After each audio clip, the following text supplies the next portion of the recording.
Okay, so you ready to dive into Spirit Mancer? Absolutely.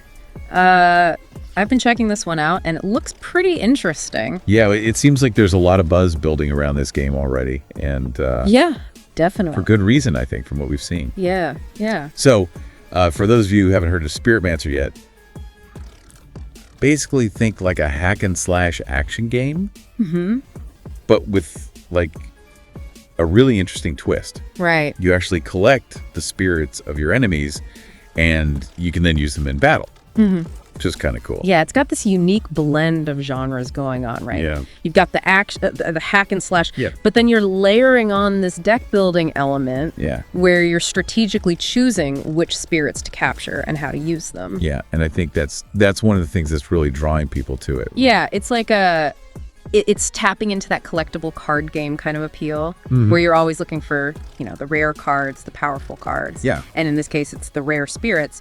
Rare spirits, exactly. And trying to figure out, okay, how do I build the most powerful deck to like take down these enemies? Exactly. And speaking of enemies, the game is set in this world called Inferno, Right. which is basically a whole other dimension filled with all sorts of demons and creatures and stuff. Right. And it's not your typical like fire and brimstone kind of inferno. Yeah. It's got this really unique, vibrant art style. Yeah, I was going to say, it looks very visually appealing. Like the colors are really bright. And Yeah, it's got this almost like storybook fantasy kind of aesthetic. yes, exactly. And that's something that the developers, Sunny Syrup Studio, they're known for. Right. They always have a really unique visual flair to their games. Yeah. And this one's no exception. Yeah, definitely not.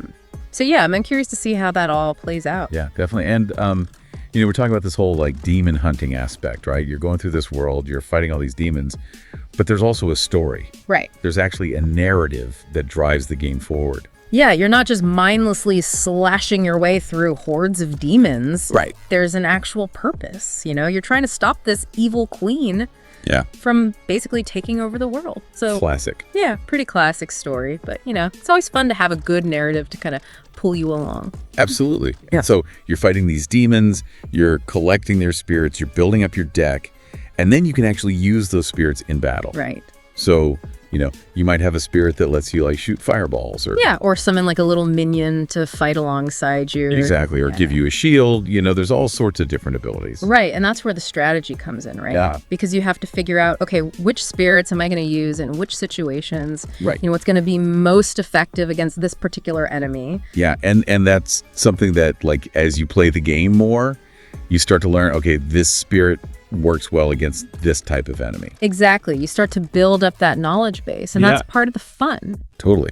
And it seems like there's a good amount of depth to the combat system too. Like it's not just button mashing. Right. You've got your basic attacks, your slashes and your dodges, but then you've also got these special moves Yeah. that you can unlock, and they can be pretty devastating if you use them at the right time. Yeah, and some of the footage I've seen, like you can actually break the demon's weapons, Oh, yeah.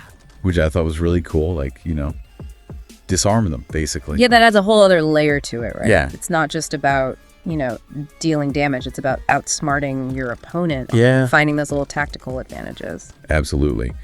Okay, so we talked about the single player campaign, the story, the combat, the spirit collecting. What about multiplayer? All right, so this is where things get a little bit tricky. Okay. So Spirit Mancer, it does have a multiplayer component, Okay. but it's limited to local co-op. So no online multiplayer. Not at this time now.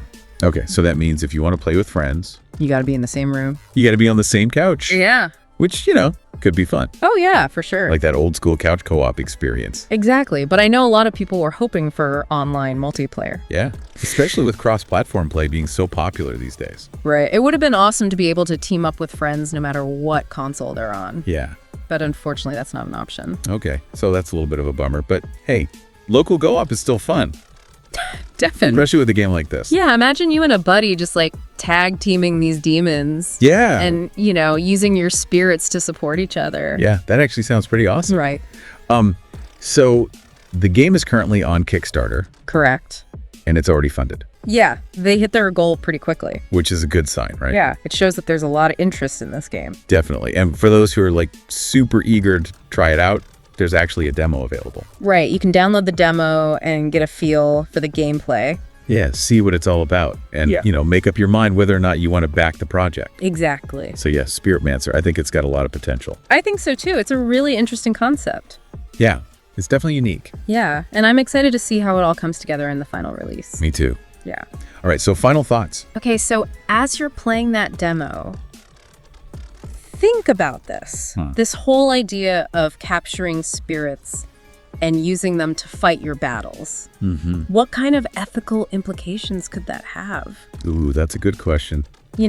Are we essentially enslaving these spirits? Right. Are we exploiting them for our own gain? Interesting. And could this kind of mechanic, this idea of spirit capturing, could we see that bleeding into other genres in the future? Yeah, like what if you had a racing game where you could capture the spirits of like famous race car drivers? Exactly. Or like a cooking game where you capture the spirits of master chefs. Oh, that'd be cool. Right. Yeah. So, yeah, it's just something to think about. Definitely food for thought. Yeah. All right, well, thanks for diving into Spirit Mancer with me. Absolutely. It was a pleasure. And we'll catch you next time for another deep dive. Sounds good.